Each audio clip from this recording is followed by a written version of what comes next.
ನಮಸ್ತೆ ವೀಕ್ಷಕರೇ, PR ಅಕಾಡೆಮಿಗೆ ಸ್ವಾಗತ. ಮತ್ತೊಂದು ಸರ್ಕಾರಿ ನೇಮಕಾತಿಯನ್ನ ತಗೊಂಡ್ಬಂದಿದ್ವಿ. ಇದರ ಬಗ್ಗೆ ಸಂಪೂರ್ಣ ಮಾಹಿತಿಯನ್ನ ತಿಳಿಸ್ಕೊಡ್ತೀವಿ. ಅದಕ್ಕಿಂತ ಮುಂಚೆ ನಮ್ಮ ಚಾನಲ್ ಇನ್ನೂ ಸಬ್ಸ್ಕ್ರೈಬ್ ಆಗಿಲ್ಲ ಅಂದ್ರೆ ಇವಾಗಲೇ ಸಬ್ಸ್ಕ್ರೈಬ್ ಆಗಿ. ಇವಾಗ ವಿಡಿಯೋನ ಶುರು ಮಾಡೋಣ. ಏರ್ ಇಂಡಿಯಾದವರು ಹುದ್ದೆಗಳಿಗೆ ಅರ್ಜಿಯನ್ನ ಕರೆದಿದ್ದಾರೆ. ಉದ್ಯೋಗ ಸ್ಥಳ ಬೆಂಗಳೂರು, ಕರ್ನಾಟಕ. ಯಾವ ಹುದ್ದೆ ಅಂತ ನೋಡೋದಾದ್ರೆ aircraft and senior maintenance engineer ಹುದ್ದೆ ಇದಾಗಿದೆ. ಇದಕ್ಕೆ ಸ್ಯಾಲ್ರಿ ಎಷ್ಟಿರುತ್ತೆ ಅಂತ ಹೇಳಿ ಅವರು ನೋಟಿಫಿಕೇಶನ್ ಅಲ್ಲಿ ಕೊಟ್ಟಿರೋದಿಲ್ಲ. ನೀವು ಕೂಡ ಒಂದ್ಸಲ ನೋಟಿಫಿಕೇಶನ್ ಓದ್ಕೊಳ್ಳಿ, ನಿಮಗೂ ಕೂಡ ಗೊತ್ತಾಗುತ್ತೆ. ನೋಟಿಫಿಕೇಶನ್ ಹೇಗೆ ಚೆಕ್ ಮಾಡಬೇಕು, ಅದರ ಲಿಂಕ್ ಹೇಗೆ ಅಂತ ಹೇಳಿ ನಿಮಗೆ ಇದೇ ವಿಡಿಯೋದಲ್ಲಿ ನಿಮಗೆ ತಿಳಿಸ್ಕೊಡ್ತೀವಿ. ಆ ಲಿಂಕ್ ಇಂದ ನೀವು ಚೆಕ್ ಮಾಡ್ಕೋಬಹುದು. ಎಷ್ಟು ಹುದ್ದೆ ಖಾಲಿ ಇದೆ ಅಂತ ಹೇಳಿ ಅವರು ಮೆನ್ಷನ್ ಮಾಡಿರೋದಿಲ್ಲ. ಎಜುಕೇಶನ್ ಕ್ವಾಲಿಫಿಕೇಶನ್ ನೋಡೋದಾದ್ರೆ 12th ಅಂದ್ರೆ PUC, ಸೆಕೆಂಡ್ PUC ಅಂತ ಏನು ಹೇಳ್ತೀವಲ್ಲ, ಅದನ್ನ ಪಾಸ್ ಆಗಿರೋರು 10+2 ಅಂತ ಹೇಳ್ತೀವಿ. ಅದನ್ನ ಪಾಸ್ ಆಗಿರೋರು ಅರ್ಜಿಯನ್ನ ಹಾಕೋಬಹುದು. ವಯೋಮಿತಿಯ ಡೀಟೇಲ್ಸ್ನ ಕೂಡ ಅವರು ನೋಟಿಫಿಕೇಶನ್ ಅಲ್ಲಿ ಮೆನ್ಷನ್ ಮಾಡಿರೋದಿಲ್ಲ. ನೆಕ್ಸ್ಟ್, ಇದರ ಅಪ್ಲಿಕೇಶನ್ ಫೀಸ್ನ ನೋಡೋದಾದ್ರೆ ಯಾವುದೇ ರೀತಿಯ ಅಪ್ಲಿಕೇಶನ್ ಫೀಸ್ ಅಂದ್ರೆ ಅರ್ಜಿ ಶುಲ್ಕ ಇರೋದಿಲ್ಲ. ಎಲ್ಲರೂ ಕೂಡ ಉಚಿತವಾಗಿ ಈ ಜಾಬ್ಗೆ ಅರ್ಜಿಯನ್ನ ಹಾಕೋಬಹುದು. ಮತ್ತೆ ಸೆಲೆಕ್ಷನ್ ಪ್ರೋಸೆಸ್ನ ನೋಡೋದಾದ್ರೂ ಅಷ್ಟೇ, ಯಾವುದೇ ರೀತಿಯ ಪರೀಕ್ಷೆ ಇಲ್ಲ. ಲಿಖಿತ ಪರೀಕ್ಷೆ, computer based test, return test ತರ ಯಾವುದೂ ಕೂಡ ಇರೋದಿಲ್ಲ. ಜಸ್ಟ್ ಇಂಟರ್ವ್ಯೂನ ಅಟೆಂಡ್ ಮಾಡಿದ್ರೆ ಸಾಕು, ನಿಮಗೆ ಜಾಬ್ ಸಿಗುತ್ತೆ. ಅದಕ್ಕೋಸ್ಕರ ಎಲ್ಲರೂ ಈ ಹುದ್ದೆಗೆ ಅರ್ಜಿಯನ್ನ ಹಾಕೊಳ್ಳಿ, ಜಾಬ್ನ ನಿಮ್ದಾಗಿಸ್ಕೊಳ್ಳಿ.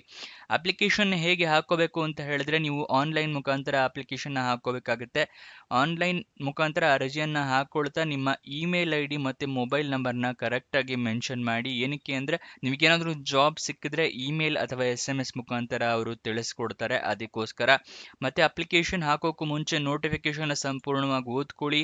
ಏನೇನ್ ಎಲಿಜಿಬಿಲಿಟಿ ಕ್ರೈಟೀರಿಯಾ ಇದೆ ಅಂತ ತಿಳ್ಕೊಂಡ ನಂತರ ಅರ್ಜಿಯನ್ನ ಹಾಕೊಳ್ಳಿ. ಇಲ್ಲ ಅಂದ್ರೆ ನಿಮ್ಮ ಅಪ್ಲಿಕೇಶನ್ ರಿಜೆಕ್ಟ್ ಆಗೋ ಚಾನ್ಸಸ್ ಜಾಸ್ತಿ ಇರುತ್ತೆ. ಮತ್ತೆ ಆನ್ಲೈನ್ ಅಪ್ಲಿಕೇಶನ್ ಅಲ್ಲಿ ನಿಮ್ಮ ಏನೇನು ಡಾಕ್ಯುಮೆಂಟ್ಸ್ ರಿಕ್ವೈರ್ಮೆಂಟ್ ಇರುತ್ತೆ ಅಂತ ಹೇಳ್ತಾ ಇದ್ದೀನಿ. ನಿಮ್ಮ ID ಪ್ರೂಫ್ ಬೇಕಾಗುತ್ತೆ. ಆಧಾರ್ ಕಾರ್ಡ್, ವೋಟರ್ ID ಅಥವಾ ಪಾನ್ ಕಾರ್ಡ್. ಏಜ್ ಪ್ರೂಫಿಗೆ SLC ಮಾರ್ಕ್ಸ್ ಕಾರ್ಡ್ ಅಥವಾ ಡೇಟ್ ಆಫ್ ಬರ್ತ್ ಸರ್ಟಿಫಿಕೇಟ್. ನಿಮ್ಮ ರೆಸ್ಯೂಮೆ, ಎಕ್ಸ್ಪೀರಿಯನ್ಸ್ ಇದ್ದವರು ಎಕ್ಸ್ಪೀರಿಯನ್ಸ್ ಸರ್ಟಿಫಿಕೇಟ್ನ ರೆಡಿ ಇಟ್ಕೊಳ್ಳಿ. ಎಜುಕೇಷನ್ ಕ್ವಾಲಿಫಿಕೇಷನ್ಗೆ ನಿಮ್ಮ ಮಾರ್ಕ್ಸ್ ಕಾರ್ಡು, ನಿಮ್ಮ ಸರ್ಟಿಫಿಕೇಟ್ ಎಲ್ಲ ಬೇಕಾಗುತ್ತೆ. ಮತ್ತೆ ನಿಮ್ಮ ರೀಸೆಂಟ್ ಪಾಸ್ಪೋರ್ಟ್ ಸೈಜ್ ಫೋಟೋಗ್ರಾಫ್, ಇದಿಷ್ಟನ್ನ ರೆಡಿ ಇಟ್ಕೊಂಡಿರಿ. ಎಲ್ಲ ಡಾಕ್ಯುಮೆಂಟ್ಸ್ ಸ್ಕ್ಯಾನರ್ಡ್ ಕಾಪೀಸ್ ಇಟ್ಕೊಳ್ಳಿ. ಯಾಕಂದ್ರೆ ಆನ್ಲೈನ್ ಮುಖಾಂತರ ಅರ್ಜಿ ಹಾಕೋದ್ರಿಂದ ನಿಮ್ಮ ಹತ್ರ ಸ್ಕ್ಯಾನರ್ ಇಲ್ಲ ಅಥವಾ ಮೊಬೈಲ್ನಲ್ಲೇ ಅರ್ಜಿಯನ್ನು ಹಾಕ್ತೀರಾ ಅಂದರೆ ತಲೆ ಕೆಡಿಸ್ಕೊಳ್ಳೋ ಅವಶ್ಯಕತೆ ಇಲ್ಲ.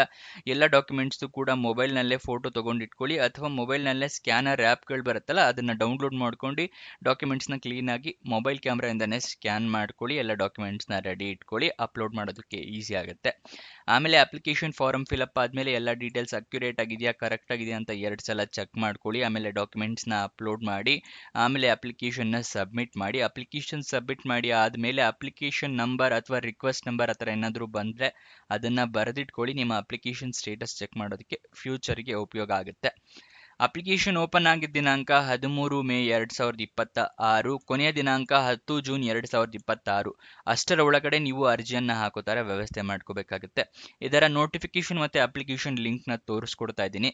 ಡಿಸ್ಕ್ರಿಪ್ಷನ್ನು ಮತ್ತು ಕಮೆಂಟ್ ಬಾಕ್ಸ್ನಲ್ಲಿ 2ನೇ ಲಿಂಕ್ ಇದೆಯಲ್ಲ, ಅಲ್ಲಿಂದ ಕ್ಲಿಕ್ ಮಾಡಿದ್ರೆ ಈ Air India job details open ಆಗುತ್ತೆ. ಇಲ್ಲಿ ಸ್ಕ್ರೋಲ್ ಡೌನ್ ಮಾಡಿ ಫುಲ್ ಕೆಳಗಡೆ ಬಂದರೆ official notification and apply online ಅಂತಿದೆಯಲ್ಲ, ಅದರ ಪಕ್ಕದಲ್ಲೇ ಕ್ಲಿಕ್ ಹಿಯರ್ ಅನ್ನೋದನ್ನು ಕ್ಲಿಕ್ ಮಾಡಿ ನಿಮಗೆ ನೋಟಿಫಿಕೇಶನ್ ಓಪನ್ ಆಗುತ್ತೆ.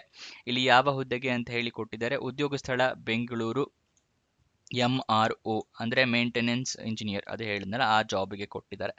ಇಲ್ಲಿ ಯಾವ ಹುದ್ದೆ, ಲೊಕೇಶನ್ ಪ್ಯಾನ್ ಇಂಡಿಯಾ, ಆ ಥರ ಎಲ್ಲ ಫುಲ್ ಡೀಟೇಲ್ಸ್ ಕೊಟ್ಟಿದ್ದಾರೆ. ಏನು ಜಾಬ್ ಪರ್ಪಸ್ಸು, ಏನೇನಿರುತ್ತೆ, ರೋಲ್ಸ್ ಆ್ಯಂಡ್ ರೆಸ್ಪಾನ್ಸಿಬಿಲಿಟೀಸು, ಯಾವ್ಯಾವ ಸ್ಕಿಲ್ ಇರಬೇಕು ನಿಮಗೆ, ಏನು ಕೀ ಪರ್ಫಾರ್ಮೆನ್ಸ್ ಇಂಡಿಕೇಟರು, ಅದೆಲ್ಲ ಕೊಟ್ಟಿದ್ದಾರೆ. ಇದನ್ನೆಲ್ಲ ಸಂಪೂರ್ಣವಾಗಿ ಓದ್ಕೊಳ್ಳಿ. ಆಮೇಲೆ ಸ್ಕ್ರೋಲ್ ಡೌನ್ ಮಾಡಿ ಕೆಳಗಡೆ ಬಂದರೆ ಅಪ್ಲೈ ನಾವ್ ಇದೆಯಲ್ಲ, ಇದನ್ನು ಕ್ಲಿಕ್ ಮಾಡಿ ಜಾಬ್ಗೆ ಅಪ್ಲೈ ಮಾಡೋದಕ್ಕೆ. ಈ ಅಪ್ಲೈ ನಾವು ಕ್ಲಿಕ್ ಮಾಡಿದ್ಮೇಲೆ ನಿಮಗೆ ಒಂದು ಪೇಜ್ ಓಪನ್ ಆಗುತ್ತೆ. ಅಲ್ಲಿ ನಿಮ್ಮ ಇಮೇಲ್ ID, ಇಲ್ಲಿ ನೋಡಿ, ಇಮೇಲ್ ID ಪಾಸ್ವರ್ಡ್ ಕೇಳುತ್ತೆ. ಮುಂಚೆ ಅಕೌಂಟ್ ಓಪನ್ ಮಾಡಿದರೆ ಇಮೇಲ್ ID ಪಾಸ್ವರ್ಡ್ ಹಾಕಿ ಸೈನ್ ಇನ್ ಆಗಿ. ಮುಂಚೆ ಕ್ರಿಯೇಟ್ ಮಾಡಿಲ್ಲ ಅಂತ ಹೇಳಿದ್ರೆ ಕ್ರಿಯೇಟ್ ಆನ್ ಅಕೌಂಟ್ ಅಂತಿದೆಯಲ್ಲ, ಈ ಬಟನ್ನ ಕ್ಲಿಕ್ ಮಾಡಿ. ಅಥವಾ ಮುಂಚೆ ಕ್ರಿಯೇಟ್ ಮಾಡಿ ಪಾಸ್ವರ್ಡ್ ಮರ್ತೋಗಿದ್ರೆ ಫರ್ಗಟ್ ಪಾಸ್ವರ್ಡ್ ಇತ್ತಲ್ಲ, ಅದನ್ನು ಕ್ಲಿಕ್ ಮಾಡಿ. ಕ್ರಿಯೇಟ್ ಆನ್ ಅಕೌಂಟ್ ಕೊಟ್ಟಾಗ ಇಲ್ಲಿ ನಿಮ್ಮ ಇಮೇಲ್ ID 2 ಸಲ ಹಾಕಬೇಕಾಗತ್ತೆ. ನಿಮ್ಮ ಪಾಸ್ವರ್ಡು 2 ಸಲ ಹಾಕಬೇಕು. ಪಾಸ್ವರ್ಡ್ನ ಕೂಡ ನಿಮ್ಮ ಹೆಸರು, ಫಸ್ಟ್ ನೇಮು, ಲಾಸ್ಟ್ ನೇಮು, ಯಾವ country, phone number, country, region, ಇದನ್ನೆಲ್ಲ ಕೊಟ್ಟು ಕ್ರಿಯೇಟ್ ಆನ್ ಅಕೌಂಟ್ ಕೊಟ್ಟರೆ ಅಕೌಂಟ್ ಕ್ರಿಯೇಟ್ ಆಗುತ್ತೆ. ಅದಾದ ನಂತರ ಮತ್ತೆ ಸೇಮ್ ಅದೇ ಮುಂಚೆ ತೋರಿಸಿದ್ನಲ್ಲ ಇಮೇಲ್ ID ಪಾಸ್ವರ್ಡ್ ಕೊಟ್ಟು ನೀವು ಲಾಗಿನ್ ಆಗ್ಬೋದು. ಆಮೇಲೆ ಅಪ್ಲಿಕೇಶನ್ ಓಪನ್ ಆಗುತ್ತೆ. ಅಪ್ಲಿಕೇಶನ್ ಎಲ್ಲ ಡೀಟೇಲ್ಸ್ ಫಿಲ್ಅಪ್ ಮಾಡಿ ಅಪ್ಲೈ ಮಾಡಬಹುದು.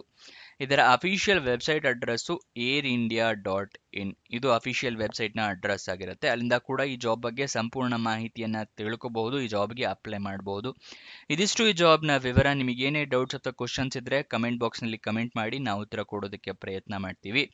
ಮತ್ತು ನಮ್ಮ ಚಾನಲ್ನ ಸಪೋರ್ಟ್ ಮಾಡಬೇಕು ಅಂತಿದ್ರೆ ಸಬ್ಸ್ಕ್ರೈಬ್ ಬಟನ್ ಪಕ್ಕನೇ ಜಾಯಿನ್ ಅಂತಿದೆಯಲ್ಲ, ಅಲ್ಲಿಂದ ನಮ್ಮ ಚಾನಲ್ ಮೆಂಬರ್ಶಿಪ್ ತೊಗೊಂಡು ನಮ್ಮ ಚಾನಲ್ನ ಸಪೋರ್ಟ್ ಮಾಡ್ಬೋದು. ನಿಮಗೆ ಈಸಿಯಾಗಿ ಅಪ್ಲೈ ಮಾಡೋದಕ್ಕೆ ಜಾಬ್ಗಳಿಗೆಲ್ಲ ಈಸಿ ಆಗಲಿ ಅಂತ ಹೇಳಿ ನಿಮಗೋಸ್ಕರ ವೆಬ್ಸೈಟ್ನ ಕ್ರಿಯೇಟ್ ಮಾಡಿದ್ದೀವಿ, prgovernmentjobs.com ಅಂತ ಹೇಳಿ. ಇದರ ಲಿಂಕು ಡಿಸ್ಕ್ರಿಪ್ಷನ್ ಮತ್ತು ಕಮೆಂಟ್ ಬಾಕ್ಸ್ನಲ್ಲಿ ಮೊದಲನೇ ಲಿಂಕ್ ಆಗಿರುತ್ತೆ. ಅಲ್ಲಿಂದ ಕ್ಲಿಕ್ ಮಾಡಿ ಹಲವಾರು ಜಾಬ್ಸ್ಗೆ ನೀವು ಅಪ್ಲೈ ಮಾಡ್ಬೋದು. ಇಲ್ಲಿ ಮತ್ತೆ ನೀವೇನಾದರೂ ನಮ್ಮ ವಾಟ್ಸಪ್ ಮತ್ತು ಟೆಲಿಗ್ರಾಮ್ ಚಾನಲ್ ಜಾಯ್ನ್ ಆಗಿಲ್ಲ ಅಂದರೆ ಇವಾಗಲೇ ಜಾಯ್ನ್ ಆಗಿ. ಈ ವೆಬ್ಸೈಟ್ನಲ್ಲೂ ಕೂಡ ಈ ರೀತಿ ಬಟನ್ಸ್ ಇರುತ್ತೆ, ವಾಟ್ಸಪ್ ಮತ್ತು ಟೆಲಿಗ್ರಾಮ್ ಅಂತ ಹೇಳಿ, ಇಲ್ಲಿಂದ ಕೂಡ ಜಾಯ್ನ್ ಆಗ್ಬೋದು. ಅಥವಾ ಡಿಸ್ಕ್ರಿಪ್ಷನ್ನಲ್ಲೂ ಕೂಡ ಈ ವಾಟ್ಸಪ್ ಮತ್ತು ಟೆಲಿಗ್ರಾಮ್ ಚಾನಲ್ನ ಲಿಂಕ್ ಕೊಟ್ಟಿದ್ದೀವಿ, ಅಲ್ಲಿಂದ ಕೂಡ ಜಾಯ್ನ್ ಆಗ್ಬೋದು. ಕೊನೆ ತನಕ ನೋಡಿದ್ದಕ್ಕೆ ಧನ್ಯವಾದ. ಇನ್ನೊಂದು ಜಾಬ್ ವಿಡಿಯೋ ಜೊತೆ ಸಿಗೋಣ. ಬಾಯ್ ಬಾಯ್.